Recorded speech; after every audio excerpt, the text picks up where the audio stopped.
പ്രവാസികളുടെ ജീവിതം കുടുംബത്തിനു വേണ്ടി ഒഴിഞ്ഞുവെച്ചതാണെന്ന് പറയാറുള്ളത്. പ്രവാസികളുടെ ജീവിതം കുടുംബത്തിനു വേണ്ടി ഒഴിഞ്ഞുവെച്ചതാണ് എന്ന് പറയാറുണ്ട്. കുടുംബത്തിന്റെ മാന്യമായ ജീവിതത്തിന് വേണ്ടി എല്ലാം മാറ്റിവെച്ച് വിദേശത്ത് കഴിയുന്നവനാണ് പ്രവാസി. വലിയ ശമ്പളമുള്ള ജോലി ചെയ്യുന്നവർ ഇക്കൂട്ടത്തിൽ തുലം കുറവാണ്.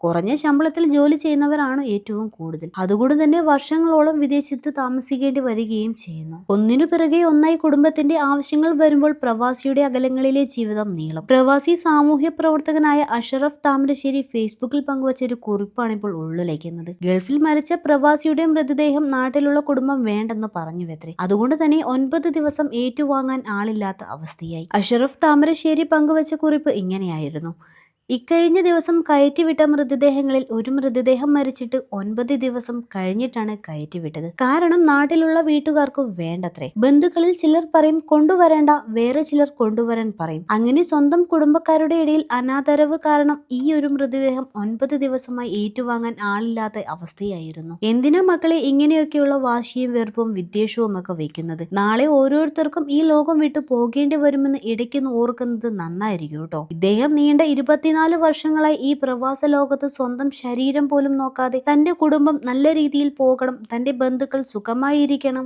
എന്ന ഉദ്ദേശത്തോടെ കഠിനാധ്വാനം ചെയ്ത് കുടുംബത്തെയും ബന്ധുക്കളെയും നന്നായി നോക്കി വന്നിരുന്ന വ്യക്തിയാണ്. പെട്ടെന്ന് ഒരു ഹൃദയാഘാതം മൂലം അവിടെ വെച്ച് മരണപ്പെടുകയാണ് ഉണ്ടായത്. എന്നിട്ടോ ഈ വിവരം അറിഞ്ഞ കുടുംബക്കാർ പറയുകയാണ്, ഇനി ആ മൃതദേഹം ഞങ്ങൾക്ക് വേണ്ട പോലും. ഇനി ഒരിക്കലും അദ്ദേഹത്തിന്റെ കയ്യിൽ നിന്ന് പണമോ മറ്റു സൗകര്യങ്ങളോ ഒന്നും തന്നെ കിട്ടില്ലല്ലോ. ഇതാണ് ഇന്നത്തെ ലോകം. നമ്മുടെ പ്രവാസികൾക്കുള്ള ഒരു കുഴപ്പം ഇതാണ്: താൻ സമയത്തിന് ഭക്ഷണം കഴിച്ചില്ലെങ്കിലും തന്റെ കുടുംബം പട്ടിണിയാവരുത്. താൻ നല്ലൊരു വസ്ത്രം ധരിച്ചില്ലെങ്കിലും തന്റെ മക്കൾ നന്നായി ജീവിക്കണം, തന്റെ ബന്ധുക്കൾ നന്നായി ഇരിക്കണം. അതിനുവേണ്ടി അവർക്കൊക്കെ തന്നെ കൊണ്ടാകും വിധം സാമ്പത്തിക സഹായം ചെയ്യണം. ഇതൊക്കെയാണ് ഓരോ പ്രവാസികളും. എന്നിട്ട് എന്താണ് ഓരോ പ്രവാസികളും നേടുന്നത്? എല്ലാവരുമുള്ള അവഗണനകൾ മാത്രം. എല്ലാം ഊറ്റി കുടിച്ച് അവസാനം കരിമ്പിൻ ചണ്ടി പോകുമ്പോൾ ദൂരെ വലിച്ചെറിയാറില്ലേ? ഇതല്ലേ ഓരോ പ്രവാസിയുടെയും അവസ്ഥ?